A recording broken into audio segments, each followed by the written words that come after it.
కనుమాయి సందేశం కనుమాయి సందేశం జీవధ్వని సందేశములు మీ కుటుంబాలకై జీవధ్వని సందేశములు ఆశీర్వాదాలు వినుమాయి సందేశం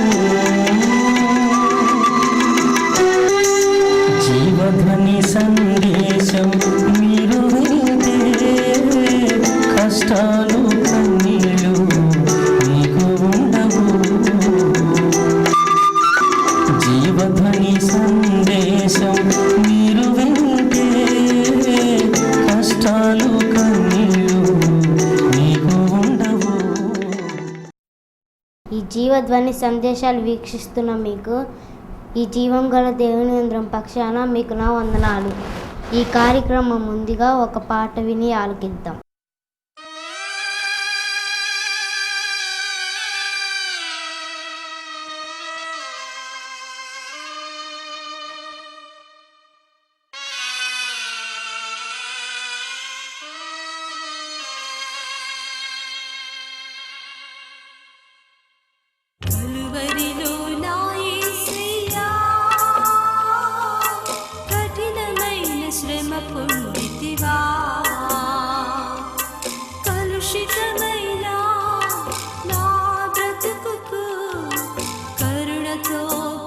చూపితివా కలుషితమైన నా బ్రతుకుకు కరుణతో కృప చూపితివా. యేసయ్యా యేసయ్యా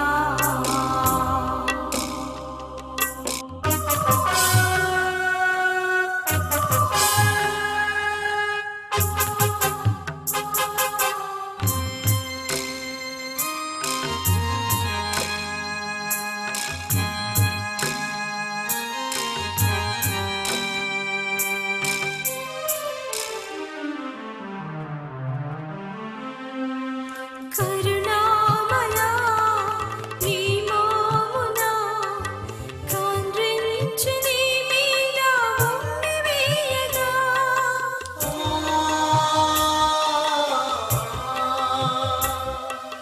కరుణామయా నీ మోమునా కాండ్రించి నీ మీద ఉండివేయగా కదిలించని నా మనసులో కారుణ్యమూర్తి నీ త్యాగము కదిలించని నా మనసులో కారుణ్యమూర్తి నీ త్యాగము.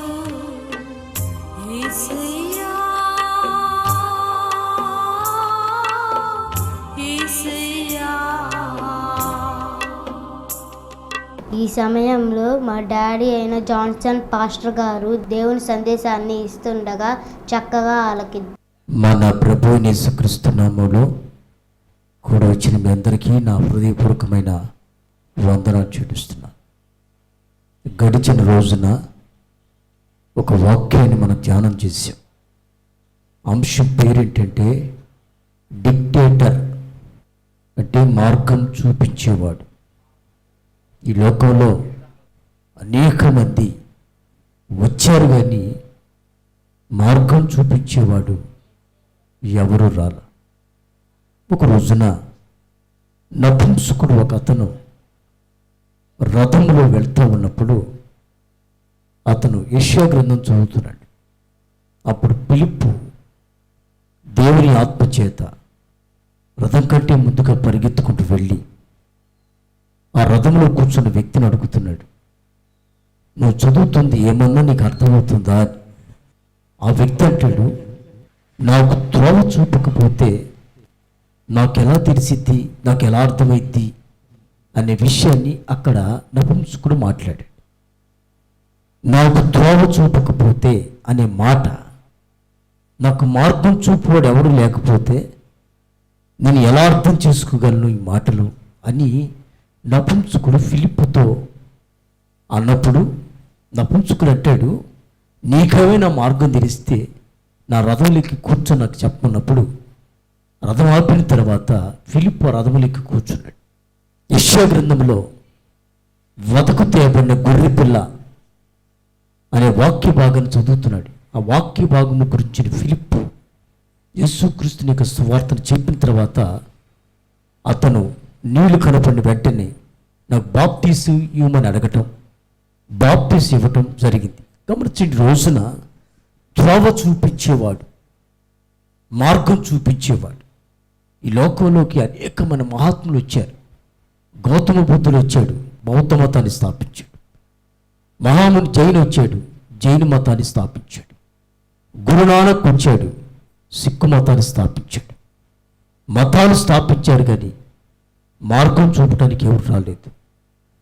2016 సంవత్సరాల క్రితం నా ప్రభు అయిన యేసుక్రీస్తు లోకంలోకి వచ్చాడు. మతాన్ని స్థాపించడానికి కాదు, మార్గాన్ని చూపించడానికి. గట్టిగా చప్పట్లు కొట్టిన అందరూ కూడా. ఆయన రియల్ డిక్టేటర్, ఆయన నిజమైన మార్గం చూపించేవాడు. కనుక ఈ రోజున అనేక మంది మార్గాలు ఎత్తుక్కుంటూ ఉన్నారు. స్వర్గానికి వెళ్ళాలని, పరలోకానికి వెళ్ళాలని అనేక మార్గాలు ఎత్తుక్కుంటూ ఉన్నారు. మా పాపాలు క్షమించబడాలంటే ఏం చేయాలి అని కన్యాదానం, గోదానం, అన్నదానం ఎన్ని చేస్తాం, మార్గాలు ఎత్తుక్కుంటామన్నారు. కానీ మార్గం చూపించే ఆయన దగ్గరికి ఈ రోజు రాట్లా. నేను గడిచిన రోజు చెప్పాను, పూజారి దగ్గరికి వెళ్తే తీర్థం పోస్తూ 3 మాటలు పలుకుతాడని. అకాల ముద్యహరణము, సర్వరోగ నివారణం, సమస్త పాప క్షయకరం అని 3 పదాలు అంటాడు.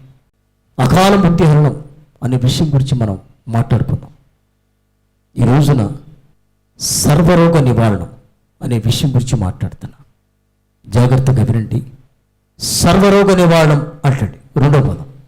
అంటే సర్వరోగాలు నివారించయ్యా అని. అంటే ఈ తీర్థం ద్వారా, ఈ పాద బతుకం ద్వారా సర్వరోగాలు నివారించు. ఆ పాద బతుకం ద్వారా సర్వ రోగాలు నివారణ కావు, కానీ వాళ్ళకి ఆశ తీర్థం ద్వారా సర్వరోగాలు నివారణ అవుతాయని. నీ సర్వరోగాలు నివారించబడాలంటే సర్వ సృష్టికర్త ఒక వ్యక్తి ఉన్నాడు. Praise the lord. ఆయన దగ్గరికి వస్తే నీ సర్వరోగాలు నివారించబడతాయి. సంపూర్ణ స్వస్థత నీ జీవితంలో కలగాలంటే ఆయన దగ్గరికి రావాలి. సర్వరోగ నివారణం అంటే నీ సర్వరోగం నివారణ కావాలంటే ఒక వ్యక్తి దగ్గరికి రావాలి. తీర్థం పోసినంత మాత్రాన, పాత ఉతుకం అని తాగినంత మాత్రాన నీ పాపాలు నీకు స్వస్థత కలగదు. కానీ ఆయన దగ్గరకు నువ్వు రాగలిగితే నీకు సంపూర్ణమైన స్వస్థత ఆయన కలుగు చేస్తాడు. దేవునికి స్తోత్రం చెప్పండి అందరూ కూడా. అందుకే సహస్రనామంలో ఒక నామం ఉంటుంది, ఓం శ్రీ సర్వలోకాయ నాయ మహా. సర్వలోకానికి అధిపతి అయిన దేవుడా నీకు నా వందనాలు అని అర్థం. సర్వలోకానికి అధిపతి ఎవరు అని బైబిల్లో చూస్తే ఒక మాట ఉంది. ఆ మాట చదువుకుందాం మనం. రోమేలుకి రాసిన పత్రిక 9వ అధ్యాయం 5వ వచనం చదవండి. పితరులు వీరివారు, శరీరమును బట్టి క్రీస్తు వీరిలో పుట్టెను. ఈయన సర్వాధికారి అయి దేవుడై ఉండి నిరంతరము స్తోత్రారుడై ఉన్నాడు. ఆమేన్. ఆమేన్. సరే, ఓం శ్రీ సర్వలోకాయపాయ నమః అంటే సర్వాధికారైన దేవుడా, అధిపతి నీకు నా వందనాలు. ఎవరు సర్వాధికారైన దేవుడు? రోమాపత్రికలు రాస్తాడు, ఈయన సర్వాధికారైన దేవుడు. గట్టిగా చప్పట్లు కొట్టాలి అందరూ కొట్టారు. ఈయన సర్వాధికారి కనుకనే సర్వ సృష్టిని సృష్టించాడైనా. కొలస్సీలకు రాసిన పత్రిక 1వ అధ్యాయం 16వ వచనం చదవండి. ఏలయనగా ఆకాశమందున్నవి భూమి అందున్నవియు దృశ్యమైనవి గాని అదృశ్యమైనవి గాని అవి సింహాసనములైన ప్రభుత్వములైనను ప్రధానులైనను అధికారులనైనను సర్వమును ఆయన యందు సృజించబడెను. సర్వము ఆయన యందు సృజించబడెను. హల్లెలూయా. అక్కడ రోమపత్రికలు అంటాడు, ఈయన సర్వాధికారైన దేవుడై ఉన్నాడు. పాదబతుకుని తీర్థం పోస్తా అంటాడు, సర్వరోగ నివారణ అంటాడు. సర్వరోగం నివారణ స్వస్థ పొందాలంటే ఒక సర్వలోకాన్ని సృష్టించిన వ్యక్తి ఒక ఆయన ఉన్నాడు. సర్వాధికారైన దేవుడు ఒక ఆయన ఉన్నాడు. ఆయన మాత్రమే నీ రోగాలని స్వస్థపరచగలిగిన వాడు. Praise the lord. హల్లెలూయా. చూడండి, ఆ వాక్యాన్ని కూడా మనం చదువుకుందాం. ద్వితీయోపదేశ కాండము 7వ అధ్యాయము 15వ వచనం చదవండి. యెహోవా నీ యొద్ద నుండి సర్వలోకములను తొలగించి నీ వెరిగి ఉన్న ఐగుప్తులోని కఠినమైన క్షయా వ్యాధులన్నిటికీ నీకు దూరపరిచి నిన్ను ద్వేషించే వారందరి మీదకే వాటిని పంపించును. సరే, అక్కడ అంటాడు నీ యొద్ద నుంచి ఆయన సర్వరోగాలు స్వస్థపరుస్తాడట. ప్రియులారా, 1 కాదు 2 కాదు, క్షయకరమైన రోగాలు కానీ సర్వరోగాలు కానీ నిన్ను బాగు చేస్తాను. సర్వరోగ నివారణ ఎక్కడుంది తెలుసా? పరిశుద్ధ గ్రంథంలో ఉంది. హల్లెలూయా.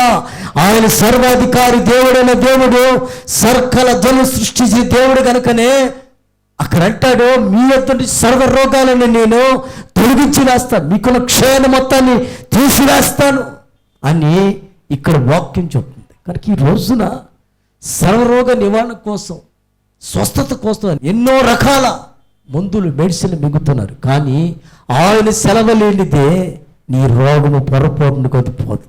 ప్రజలా ఇప్పుడు సాక్ష్యం చెప్పారు బాబురావు గారు.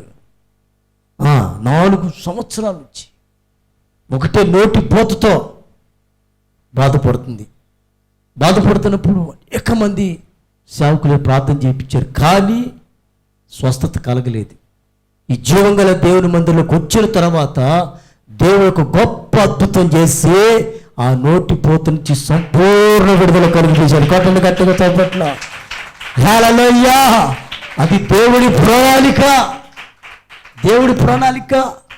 మన ప్రణాళిక కాదు అది దేవుడి ప్రణాళిక. ఏంటంటే ఆమె నేను బాగు చేస్తాడు. హల్లెలూయా. సర్వరోగ నివారణ, సర్వరోగాన్ని క్షమించగలిగిన వాడు, సర్వ పాపాన్ని క్షమించగలిగిన వాడు నేను ప్రకటిస్తున్న నజరేయుడైన యేసు. హల్లెలూయా. ఒక డిక్టేటర్ వచ్చాడు మనకి. ఆమేన్. మార్గం చూపించే ఆయన వచ్చాడు ఈ రోజున. ఆయన ఏ మార్గం చూపిస్తాడు తెలుసా? నీ సర్వరోగాలు నేను క్షమిస్తాను, నీ సర్వరోగాలు నేను స్వస్థపరుస్తాను అని దేవునికి వాక్యం ఈ రోజున మీతో ఆయన మాట్లాడుతూ ఉన్నాడు. దేవునికి స్తోత్రం. హల్లెలూయా. ఆయన అంటాడు, మన శాస్త్రంలో ఒక నామం ఉంటుంది, ఓం శ్రీ అజమగాయాయ నమః. అజమ అంటే గొర్రె గాయపరచబడాలి. ఆ గాయపరచబడిన దేవునికి వందనాలు అని అర్థం. గమనించండి, ఎవరు ఈ లోకంలో ఒక గొర్రెలాగా వచ్చారు, ఒక గొర్రె పిల్లలాగా ఎవరు వచ్చారు? నా పుంచుకు రథంలో కూర్చొని చదువుతున్న యెషయా గ్రంథంలో రాయబడిన ఆ గొర్రె, 2016 సంవత్సరం క్రితం వచ్చిన ఆ గొర్రె నా యేసయ్య. Praise the lord. ఓం శ్రీ అజమగాయాయ నమః. గొర్రె పిల్ల గాయపరచబడినట్టుగా ఉంది వేదాల్లో. ఎవరా గొర్రె పిల్ల? నా ప్రభువైన యేసుక్రీస్తు. Praise the lord. ఆయన గాయపరచబడ్డాడు, ఆయన వీపు దున్నబడింది, ఆయన రక్తమంతా చిందించాడు. ఆయన పొందిన దెబ్బల చేత మనకి స్వస్థత కలుగుతుంది. Praise the lord. వేదాల్లోని ఉపనిషత్తుల్లోని ప్రతి వేద సారాన్ని నెరవేర్చిన దేవుడు ఎవరైనా ఉన్నారా? ఎవరైనా డిక్టేటర్ ఉన్నారంటే బైబిల్లో ఉన్నాడు ఆ డిక్టేటర్. ఆయనే నేను ప్రకటిస్తున్న సజీవుడైన యేసు. Praise the lord. హల్లెలూయా. ఈ రోజున వాక్యం పెట్టిన జీవితంలో ఆయన అద్భుతాలు చేయగలిగిన వాడు, కానీ జీవితంలో గొప్ప కార్యాలైనా జరిగించబోతున్నాడు. దేవునికి స్తోత్రం. హల్లెలూయా. వాక్యం చదువుకుందాం. నిర్గమకాండము 15వ అధ్యాయము 26వ వచనం చదవండి. నీ దేవుడైన యెహోవా వాక్కును శ్రద్ధగా విని ఆయన దృష్టికి న్యాయమైనది చేసి ఆయన ఆజ్ఞలకు విధేయులై ఆయన కట్టడాలన్నిటినీ అనుసరించి నడిచిన ఎడల నేను ఐగుప్తులకు కలుగజేసిన రోగములలో ఏదియూ మీకు రానియను, నిన్ను స్వస్థపరచు యెహోవాను నేనే అనెను. ఆమేన్. సరే, నిన్ను స్వస్థపరచు యెహోవానే, నేనే నిన్ను స్వస్థపరుస్తాను. ఎప్పుడు తెలుసా? నా మాట మీరు శ్రద్ధగా వింటే. ఆమేన్. ఎటైనాలట ఆయన మాట మీరు శ్రద్ధగా వినండి. నా మాట శ్రద్ధగా విని నా మాట మీరు గైకునంటే ఐగుప్తులో కలుగు చేసిన ఏ రోగాన్ని మీకు నేను రాలేను. స్వస్థపరచు యెహోవాని నేనే. హల్లెలూయా. ఆ డిక్టేటర్ చెప్తున్న మాట మార్గం చూపించేవాడు స్వస్థపడటానికి ఎక్కడ వెళ్ళవసరం లేదు. మీరు నా మాట వింటే చాలు, నా మాట మీకు స్వస్థత ఇచ్చింది, మీ శరీరానికి స్వస్థత ఇచ్చింది, మీ ఆత్మకి స్వస్థత ఇచ్చింది. కనుక ఆయన సర్వరోగాల నుంచి విడిపించగలిగిన నా ప్రభు చెప్తున్న మాట, ఆయనే రియల్ డిక్టేటర్. దేవునికి స్తోత్రం. మార్గం చూపించేవాడు ఆయన, మార్గంలో నడిపించేవాడు. ఆ మార్గంలో కూడా నువ్వు వెళ్ళగలిగితే వెళ్ళవలసిన గమ్యస్థానానికి క్షేమంగా నువ్వు చేరతావు. అందుకే గాయత్రి మంత్రంలో ఒక పదం ఉందని చెప్పా, దేవసీ దేమహి అని. అన్ని నామములు కట్టే పైవాడా అని అర్థం. అన్ని నామములు కట్టే పైవాడు ఎవరో? ఆయన సర్వాధికారైన దేవుడు. ఆ దేవుడే బైబిల్లో వ్రాయబడి ఉన్నాడు. హల్లెలూయా, నేను సర్వాధికారైన దేవుడినే అని చెప్పగలిగిన వ్యక్తి ఒక్కడే ఉన్నాడు. ఆయన నేను ప్రకటిస్తున్న సజీవుడని యేసు. మళ్ళా ఆయన అంటాడు, నేను రోషం కలిగిన దేవుణ్ణి. బా, ఏ దేవుడు అంటే ఆయన? రోషం కలిగిన దేవుణ్ణి. అలాగా ఒక పవర్గా చెప్పగలుగుతున్నాడంటే ఆయనే డిక్టేటర్. ప్రజలా కనుక ఈ రోజున అనుమానాల మధ్య, అవమానాల మధ్య, గందరగోళాల మధ్య, కలవరాల మధ్య ఉండే ఎటు వెళ్ళని పరిస్థితుల్లో నీ ఎన్నుకున్న మార్గమే కరెక్ట్ అని ఆ మార్గంలో కూడా వెళ్తున్నారు. ఆ మార్గంలో కూడా వెళ్తే నీకు క్షేమం రాకపోగా క్షేమం వస్తుంది. క్షేమం వచ్చిందంటే తెగులే, క్షేమం వస్తే అనారోగ్యాలే. కనుక ఈ రోజున నీ రోగం నుంచి విడిపించడానికి నా ప్రభు 2016 సంవత్సరాల క్రితము ఈ లోకానికి వచ్చాడు. శాస్త్రాన ఒక నామం ఉంది, ఓం శ్రీ పంచిగాయాయ నమః. పంచిగాయాలు అయినవాడా. ఎవరు గాయపరచబడ్డ ఈ లోకంలో? ఈ లోకంలోకి వచ్చిన దేవుళ్ళకి పిలువబడుతున్న వాళ్ళు ఎవరు గాయపరచబడిన వాడు ఎవరు లేరు ఈ లోకంలో. ఈ లోకంలో గాయపరచబడిన వాడు ఒక్కరు ఉన్నాడు, ఆయనే డిక్టేటర్ అయిన యేసయ్య. Praise the lord. హల్లెలూయా. ఆ వాక్యాన్ని మనం చదువుకుందాం. యెషయా గ్రంథం 53వ అధ్యాయము 5వ వచనం చదవండి. మన అతిక్రమ క్రియలను బట్టి అతడు గాయపరచబడెను, మన దోషములను బట్టి నలుగగొట్టబడెను, మన సమానార్థమైన శిక్ష అతని మీద పడెను, అతని పొందిన దెబ్బల చేత మనకు స్వస్థత కలుగుచున్నది. అక్కడ అంటాడు, అతడు గాయపరచబడ్డాడు. ఓం శ్రీ పంచిగాయాయ నమః. ఏం పడ్డాడు? గాయపరచబడ్డాడు. అతను పొందిన దెబ్బల చేత మనకి స్వస్థత కలుగుచున్నదే అని రాస్తాడు. సరే, ఈ రోజున సర్వరోగ నివారణం అంటే నీ సర్వరోగాలు పోవాలంటే, నీ సర్వరోగాలు స్వస్థ కలగాలంటే సర్వాధికారి అయిన దేవుడు ఒక ఆయన ఉన్నాడని, ఆయన కాల్చిన రక్తం ద్వారా మాత్రమే నీకు స్వస్థత కలిగిద్దని, ఆయన పొందిన దెబ్బల చేత నీకు స్వస్థత కలిగిద్ది అని దేవునికి వాక్యం సెలవిస్తుంది. Praise the lord. కనుక ఈ రోజున అనేక మార్గాలు కూడా వెళ్తున్నారు, కానీ రావాల్సిన మార్గంలోకి రాట్లా, మార్గాలు ఎత్తుకుంటున్నారు.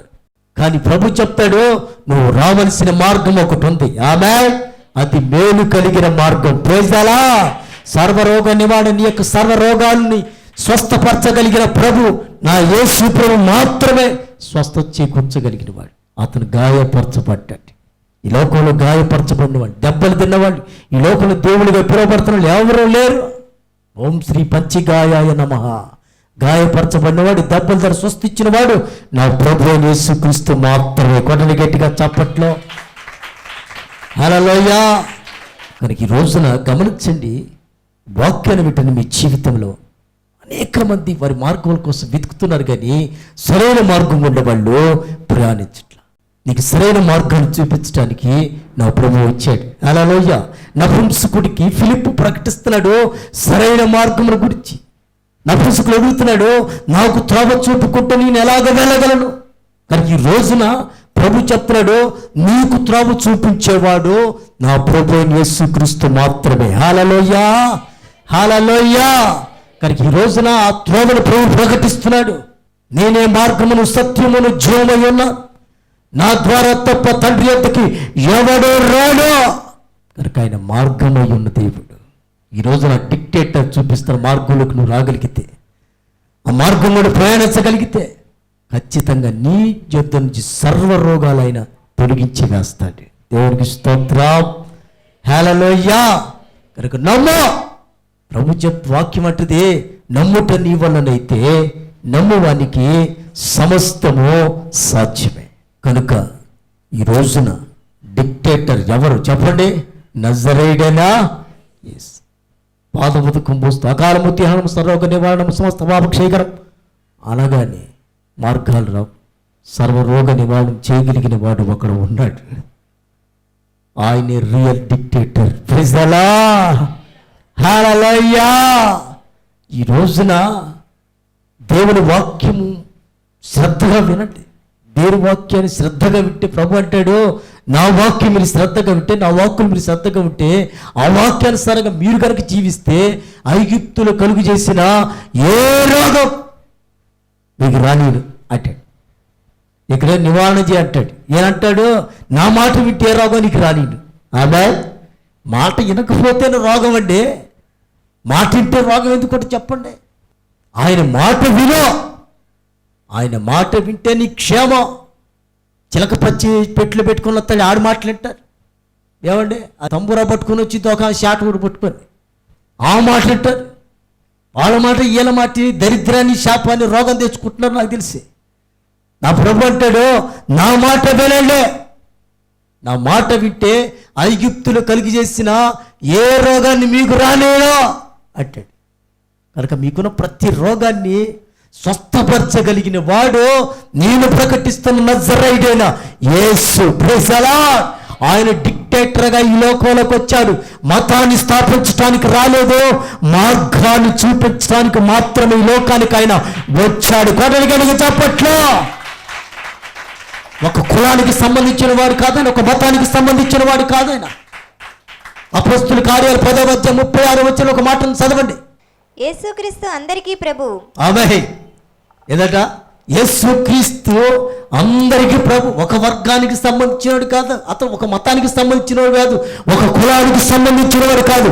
బైబిల్ చెప్తున్న మాట ఏంటంటే యేసుక్రీస్తు అందరికీ ప్రభువై ఉన్నాడు. హల్లెలూయా.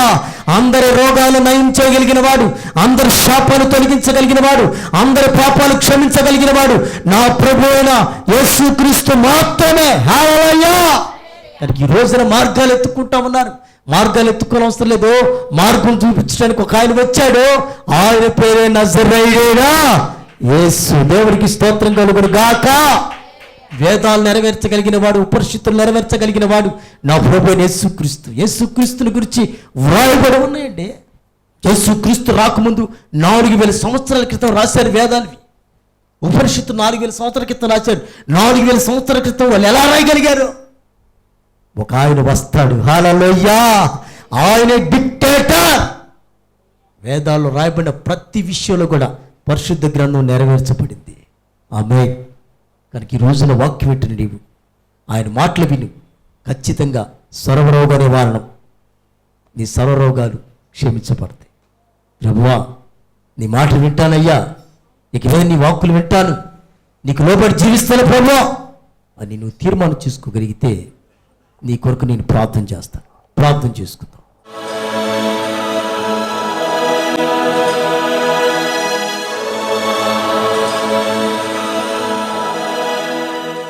నువ్వు పొందిన దెబ్బల ద్వారా మాత్రమే మా గాయాలు మానుకోవేశాయా.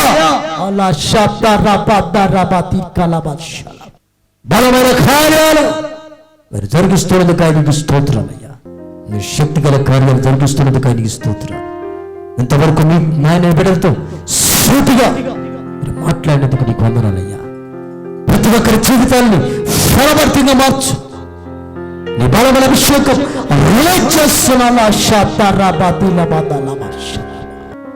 మనం నుంచి తప్పించగలిగిన వాడు నీవని, సర్వరోగం తీసివేయగలిగిన వాడు నీవని, సమస్త పాపాలు క్షమించగలిగిన వాడు నీవని, నువ్వు నిజమైన డిక్టేటర్ అని ప్రభు నిన్ను ప్రకటించి ఉండగా ఆ మార్గంలో పెట్టినట్లుగా, ఆ మార్గాలు జీవించినట్లుగా, బ్రతుకున్నట్లుగా నీ బలమైన కాలు జరిగించు.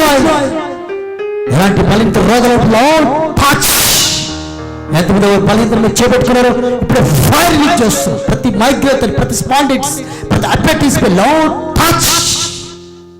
ప్రతి అల్సర్, ప్రతి పీపు, ప్రతి షుగర్, ప్రతి హెచ్ఐ, ప్రతి క్యాన్సర్ నార్మల్ రిపోర్ట్లు వచ్చి గాక తెప్పిస్తున్నారు. ప్రతి థైరాయిడ్ సమస్యను విడిపించి గుండె చేతులన్నీ బాగు చేయాలి. ప్రతి నడువులు, ప్రతి మోకాలపై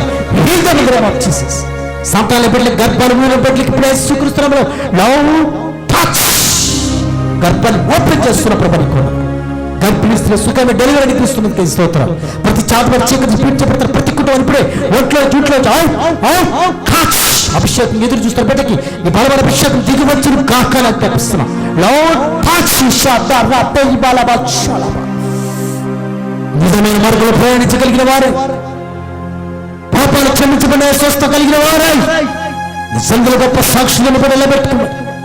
ప్రతి ఒక్కరు బాగు చేసి స్వస్థ చేకూర్చబడతారు. ఉద్యోగులు పెట్టి ఉద్యోగం దాయిచ్చాము, చదువుకున్న బిడ్డ మంచి భవిష్యత్తు మీరు కలిగించాము. గుణమైన కార్యాలు జరిగించి ప్రతి ఒక్కరు మీరు సంపూర్ణ స్వస్థ కలుగు చేయమని నజరేయుడైన యేసు నామములో అడుగుచున్నాము తండ్రి. ఆమేన్, ఆమేన్, ఆమేన్. ప్రియ దేవుని బిడ్డలారా, ఈ జీవధరి సందేశాలు మీ ఆత్మీయ జీవితాన్ని ఎంతో బలపరుస్తున్నాయి కదా. చివరి ప్రార్థన ఏకీపించినప్పుడు మీ జీవితాలు అద్భుతాలు జరుగుతున్నాయి కదా. లక్షల మందికి సువార్త అందించడానికి ఈ భారభరితమైన పరిచర్యకి మీరు సహకరించాలనుకుంటున్నారా? ఖచ్చితంగా మా ఈ పరిచర్యలో మీరు సహకారులుగా ఉండాలని ప్రభుపేట మీకు మనవి చేస్తున్నాను. ఈ భారభరితమైన ఈ పరిచర్య లక్షల మందికి సువార్త అందించడానికి కేవలం 1,000 రూపాయలు మాత్రమే ఎపిసోడ్ ఖర్చు అవుతుంది. దయచేసి ఈ 1,000 రూపాయలు మీరు కనుక ఈ కార్యక్రమాన్ని స్పాన్సర్ చేయగలిగితే లక్షల మంది జీవితాల్లో మీరు గొప్ప ఆశీర్వాదానికి కారకులుగా మార్చబడతారు. కనుక దయచేసి మీరు ఈ కార్యక్రమానికి స్పాన్సర్ చేయండి. మీ జీవితాల దేవుడు అద్భుతాలు చేస్తాడు. దేవుడు మిమ్మల్ని దీవించునుగాక. ఆమేన్, ఆమేన్, ఆమేన్. వందనాలు. ఈ సందేశాలు మీకు దీవెనకరంగా ఉన్నట్లయితే మమ్మల్ని సంప్రదించండి. మా చిరునామా జీవం గల దేవుని మందిరం, శారదా కాలనీ, 29వ లైన్ చివర, గుంటూరు 2. మా ఫోన్ నంబర్లు 9848473144.